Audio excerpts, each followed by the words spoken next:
Let's get all sorted. I'm James. And I'm Jeff. Today we continue with part 2 of our in-depth LEGO history.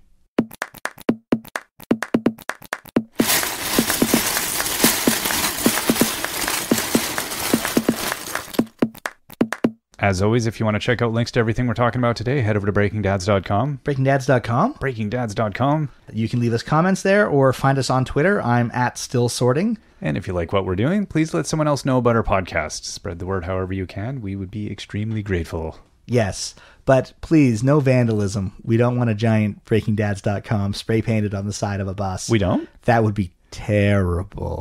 Awesome. But don't do it. Legally, we've told you not to do it. Yeah. I don't think there's any fear of anyone doing that. Well, no, because we told them not to. Yeah. Right, everyone? Anyway, when we last left our little LEGO history, LEGO just celebrated their 25th anniversary, a mere 23 years after they officially changed their company name to LEGO, and a full 41 years after founder Ole Kirk Christensen had purchased his first woodworking shop. A woodworking shop which had already been in business itself for 21 years before Ole Kirk came around. But still, they were now a toy company and not a math company. Is that the motto they went with? Lego, not a math company. Not a math company.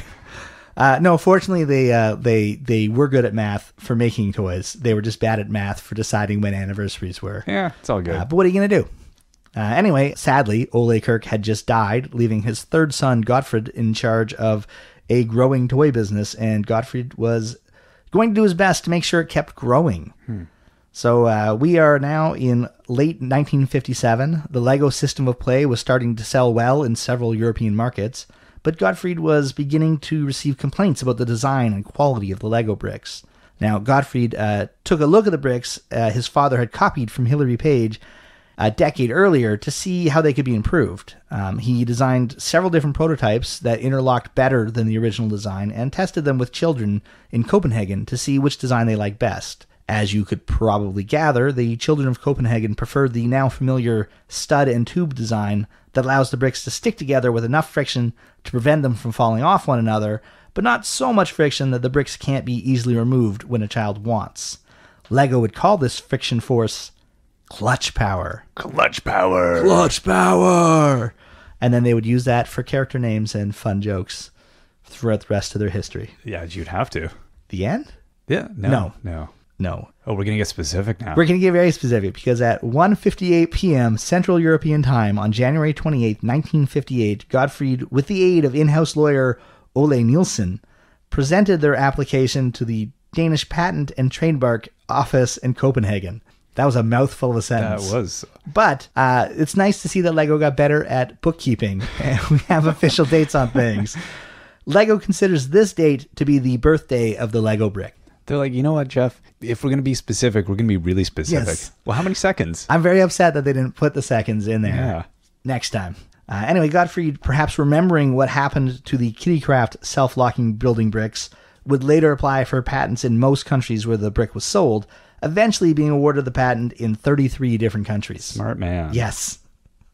I hear that some businesses might take your idea and run with it. But anyway, sensing that this change was what the LEGO system of play needed to break through to sales success, Gottfried immediately retired the molds for the hollow bottom 2x2, 2x3, 2x4, 2x8, 2x10, and 4x4 corner bricks and replaced them with new molds featuring the tubes.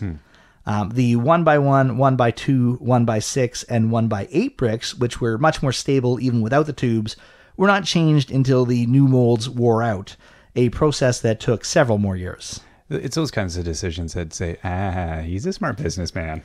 Yeah, molds cost money. Yeah. And so only replacing the ones that absolutely need it made sense. Yeah.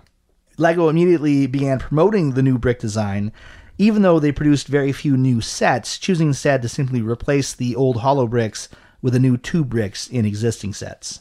This new tube design allowed Gottfried to create the first sloped roof bricks, which were not possible under the old hollow brick system.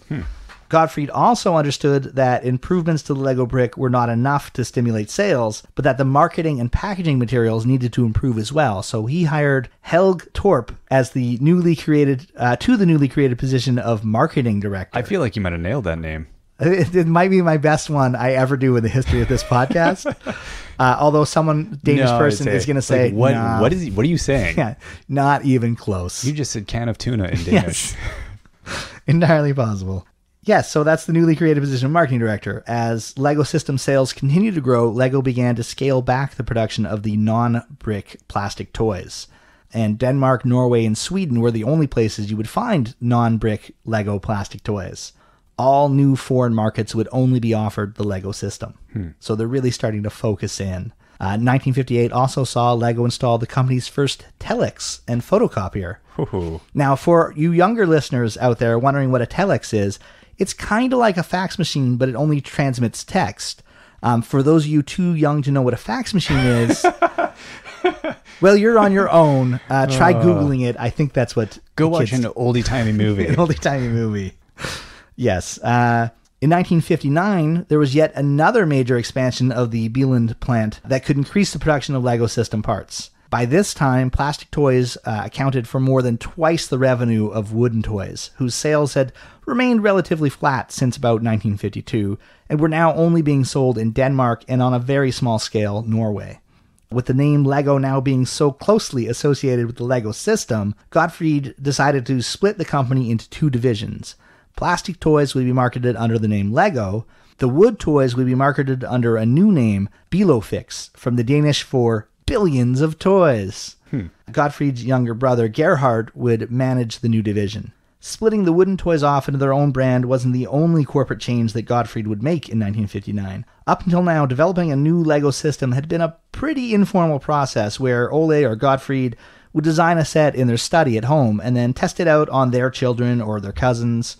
As the Lego system began its rapid growth, Gottfried realized that he would need a more formal approach to set design. To that end, he created a new product development group, Lego Futura, who had 5 employees tasked with developing new ideas for parts and sets. Wow, that's ambitious. Yeah, but I can understand if your sales start to grow, how you can't just go home and knock out a set on a Sunday. He's probably a little busy. Yeah, I would hope so at this point. Also, Lego opened its first in-house photography department to aid, I guess, the marketing plans they had going forward. In 1960, Lego awarded a license to Courtaulds. I looked up how to pronounce this name. Yeah. It's gone. It's completely There's a gone. museum named that, I think, too. Courtauld? Courtauld? No, it's not French. Courtauld? It's British. Courtauld? Courtauld. Let's go with that. I don't know. Yeah. Please click on the links for the show notes so you can read the word we're mangling. That didn't have an X. Very important process of the listening to all started. Anyway, Courtaulds was the largest producer of rayon textiles in the UK, and so they licensed them out to sell Lego in the UK. Courtaulds established the British Lego Limited in London and began sales with elements imported from Bieland.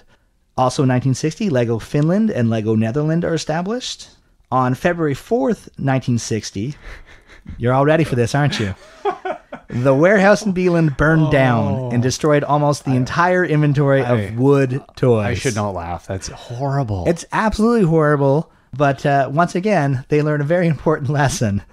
Wood is flammable. No one was hurt in this. No, or at least not reported. But I don't know. Worker safety laws in 1960. A lot of feelings. Yes. Were hurt. That's actually true. As going forward, Gottfried, having lived through 4 wood fires, one of which he started, decided not to rebuild the warehouse. The wooden toys were facing increased competition from mass-produced toys, not only from European toy companies, but from American and Japanese imports as well, and Gottfried felt they were too labor-intensive to compete. Seeing the Lego system as their best shot of staying ahead of this increased competition, Gottfried decided to shut down wooden toy production completely so they could focus their company and all their company resources on the plastic bricks. Gottfried's older brother thought this was too risky for Lego to only have one product to sell and argued against dropping the wooden toys.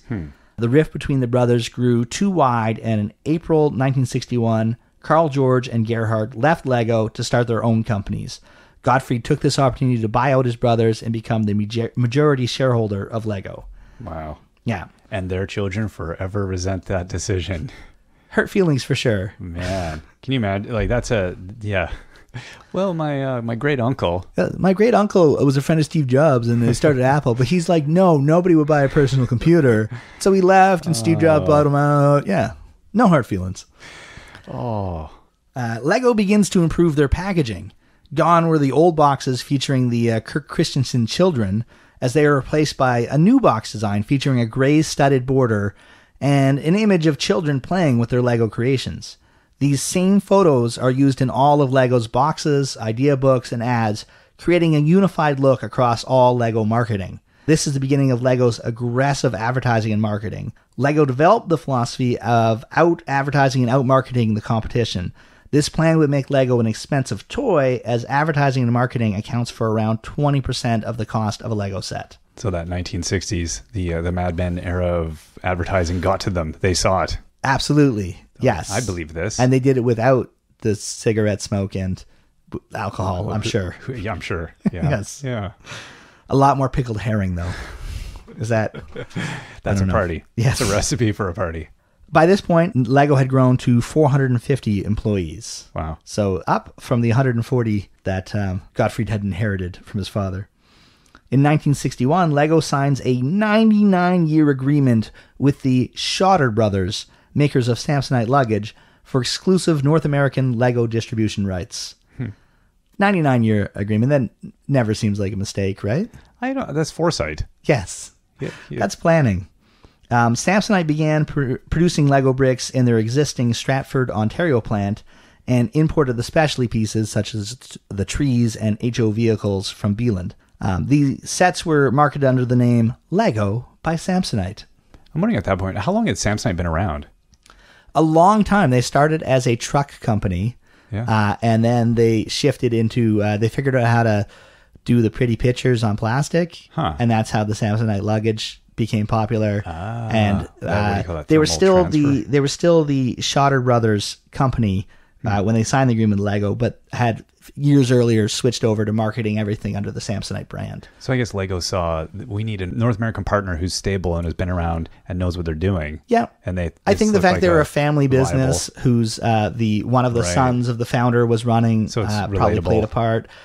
They had a lot of experience working with plastics, so I think that was it. And they had the plants that could build the parts already. Right. So the infrastructure was there. That seems like a really natural fit then. Yeah, and I can understand the 99-year agreement because it would take a lot of marketing and resources for Samsonite to sort of spread the Lego brand. Yeah. So I 'Cause could see wanting they a would want long some agreement. commitment. Yeah. That being said, 99 years. Well, I wonder what agreements look like in that era. Whether 1961, the future is wide open. They Yes. they can't anticipate anything. So Well, 99 years, they'd be like flying cars made out of Lego bricks at that point, don't you think? I don't know. I'm sure they had ambition. yeah. With Lego now sold in almost all of Western Europe, North America, Australia, Singapore, and Japan, Gottfried wanted an airplane for long-distance travel. In partnership with a neighboring company, Danfoss, he bought a small four-seater prop airplane. Later that year, in partnership with Climber Air, Lego took delivery of a larger Piper Apache aircraft. Gottfried built his own airport, a simple wood hangar and an 800-meter grass runway, conveniently located just north of the factory in Beeland. Wow. Because why should he have to commute, you know? By 1962, British Lego Limited, and I'm really glad they changed the name from the one I can pronounce, began marketing sets in Australia and Ireland as well as other British colonies. So I guess when they got the UK contract, they said, yes, we're going to do UK and all the many colonies, Yeah. but not Canada. No. Lego by Samsonite began selling in Canada, and I wonder why the 1-year delay when they were already being made in Ontario. I wonder if they had thought, man, we shouldn't have signed that agreement with those Canadians. It's entirely possible. Sales would also, of course, started in Singapore, Hong Kong, Morocco, and Japan. After being bought out of his Lego interests, Gerhardt moved to the nearby town of Kolding and built a large wood products factory to begin his own toy company.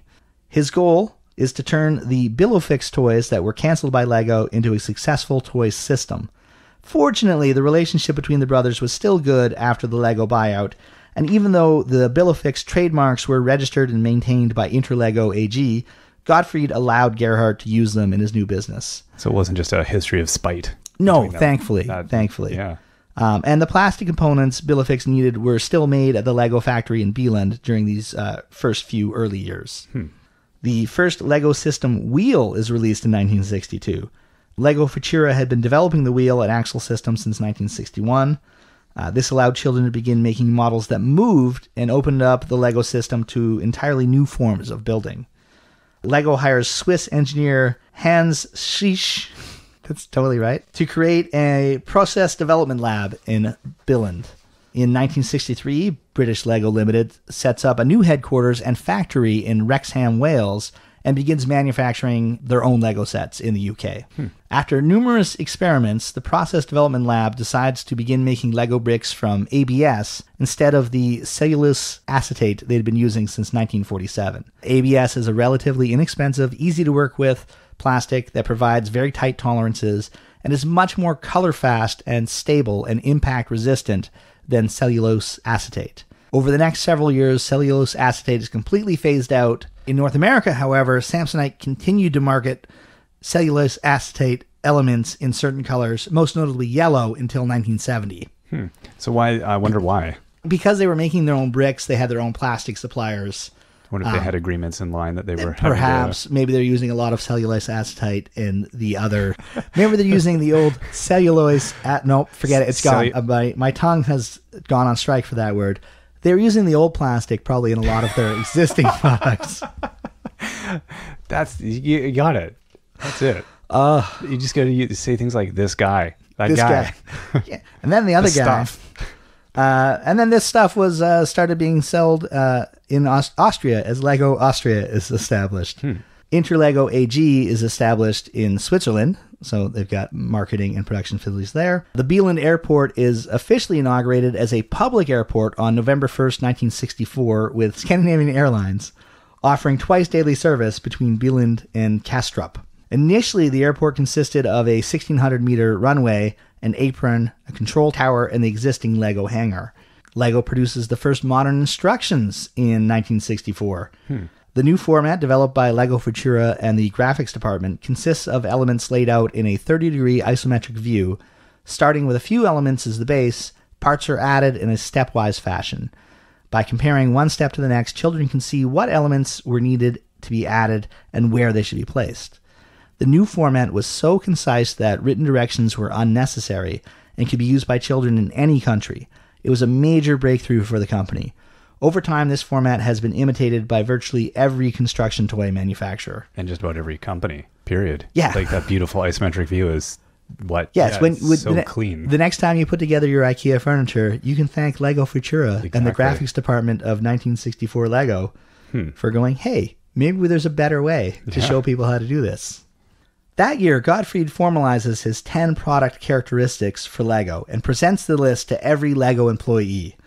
The list is, all toys should have unlimited play potential, be for boys and for girls, be fun for every age, provide year-round play, provide healthy, quiet play, provide long hours of play, should aid in the development of imagination and creativity.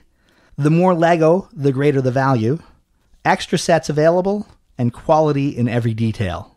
So play. Yeah, and that sort of is, you can see those ideals still in the products Lego produces. Yeah.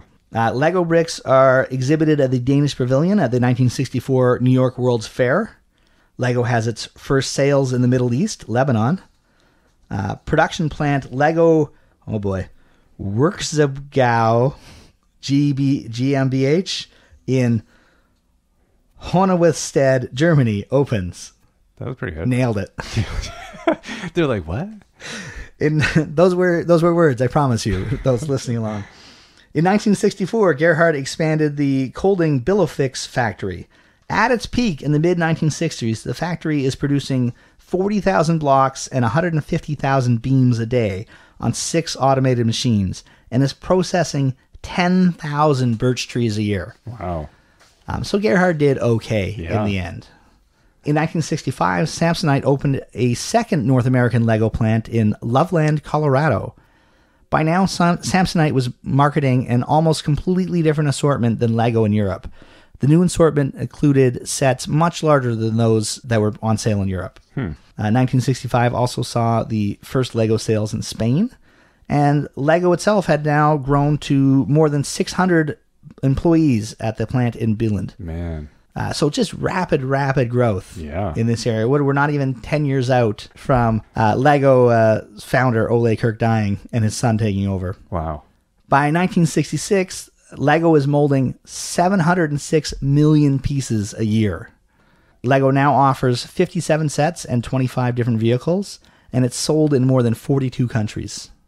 Both Lego Futura and the Process Development Lab had spent several years developing a new electric motor. It was now ready for release and would be the key part in the first Lego train sets. The track for these train sets ran on blue tracks that were simply modified plates designed to be held in place by 2x8 plate tiles.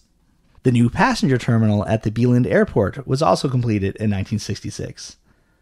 The promotional models that Lego had created in the Lego Model Shop were becoming more and more popular. What started as a way to showcase Lego at stores and trade shows had become so popular that Lego was having a hard time accommodating the almost 20,000 requests to visit the factory per year. Gottfried hated the idea and thought if they could set up some sort of outdoor display that would move the visitors out of the way of his factory and keep his production flowing. In an early 1980s interview for Willy Horn Hansen's 50 Years of Play, Gottfried stated, "What I have in mind first was something in the way of a large open-air show, maybe the size of a football field, where a pensioner couple could sell tickets and perhaps run a small cafeteria. But when we eventually, in the mid-1960s, got down to putting our ideas on paper, the plan and our ambition had grown. But just about everybody else shook their heads. It was a utopian notion to think that you could set up a tourist attraction in the middle of the bleak Jutland moors, where people had no desire to come. But I've inherited a good chunk of my father's obstinacy." As Gottfried's plans for the outdoor attraction grew, it became clear that this wasn't just going to be an outdoor distraction, but a full-blown amusement park. Work began on a 3-acre section of land located between the factory and the airport in Billund. Over the next year and a half, they completed the amusement park, and it was built on that site. By 1967, Lego was making 218 different Lego elements, not counting color variations. Between 18 and 19 million Lego sets are sold during the year. Wow. On June 7th, 1968, Legoland officially opens as 3,000 visitors showed up to see what had been built. The visitors found Miniland, the centerpiece and focus of the park. The Legoland Driving School, a fun ride where children could drive vaguely looking Lego cars. The Lego Train, a no-brainer attraction really. A children's puppet theater, because children were a lot easier to entertain in 1968. Fort Legorado, an Indian encampment, which I'm sure was tastefully done and not unintentionally disrespectful to an entire culture. An antique doll collection, because you need something creepy at any amusement park. And a Lego building area, because Lego understood the park would work best as a giant ad for their product. Man. The park was a resounding success, as Gottfried recounted once again in 50 Years of Play. During the few months that the season lasted, we had no fewer than 625,000 paying visitors. It knocked all of our planning to the moon. At most, we expected only half that figure. Man, 625,000 paying visitors. Yes, during these short summer months of the and that's stemming from Danish Jutland moors. 20,000 requests he was receiving to have people come and see it. So their expectations, must have just been like a fraction of that. Wow. But hey, it's I think shows the growing popularity of Lego and what people are willing to do to keep their family happy. Yeah. Also that year, Lego would buy its first computer, an NCR 390 for salary administration. Lego has its first sales to Latin America in Peru and Curacao. Gottfried's son, Kjeld Kirk Christensen, designs his first Lego set, a Jeep. And the Duplo brick is test marketed in Sweden. By 1969, Lego now had 843 employees in Billund. In October 1969, two of Gottfried's kids, his daughter, Henne, and his son, Kjeld, were in a terrible accident when their car skidded off the road and hit a tree. Henne was killed and Kjeld was seriously injured. This event so shook Gottfried that there was serious thought given to selling the company. Wow. Thankfully, he didn't, and Kjeld would recover and eventually play a major role in Lego's development.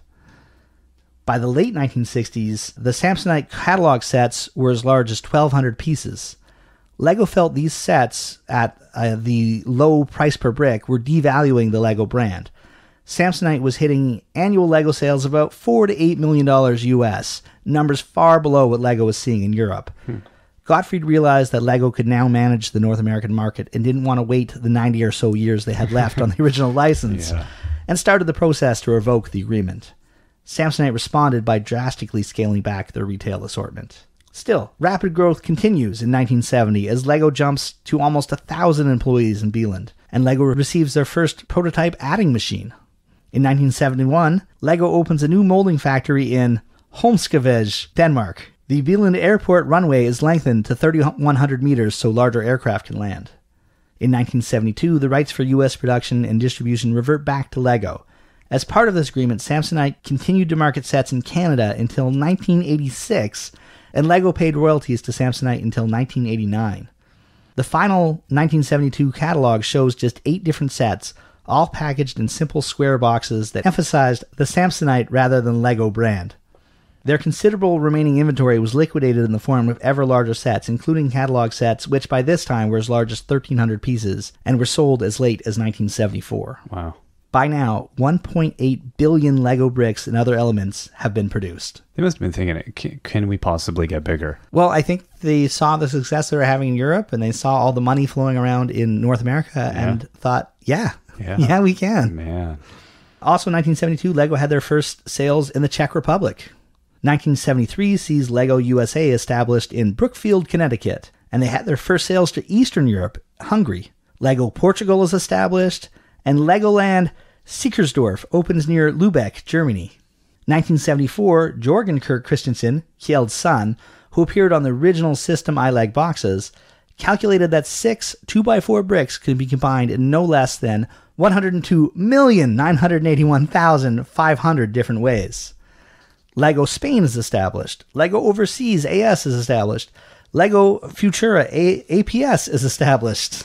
The Mount Rushmore replica is created in the Legoland Park, and the Legoland Park in Billund receives visitor number 5 million. Wow.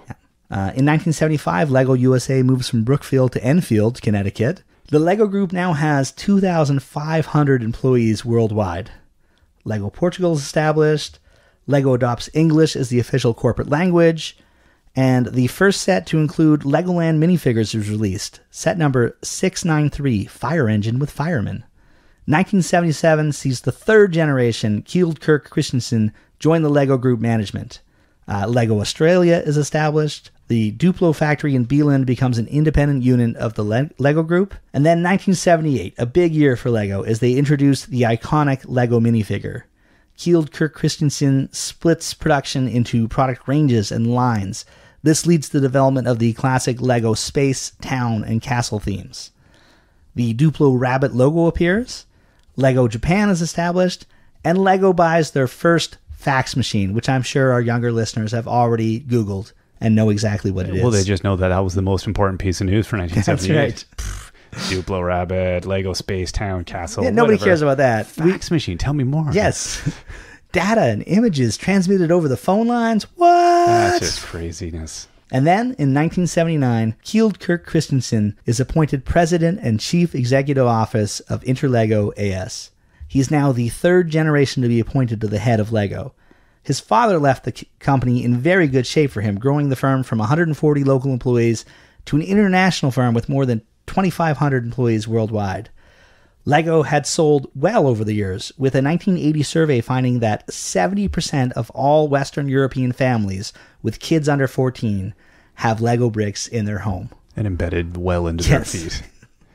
Lots of screaming and pain in the night. Clearly, Kjeld had the world at his fingertips. Would he be able to continue the family tradition of steering the company to bigger and better heights? Tune in to our next episode to see how he does. You're going to make me wait again. That's the way I work. Once again, if there's anything you think we missed during this era of massive growth for LEGO, let me know. Leave a comment on the website or hit me up on Twitter. I'm @StillSorting. And I'm excited. Until next time, I've been James. And I'm still Jeff.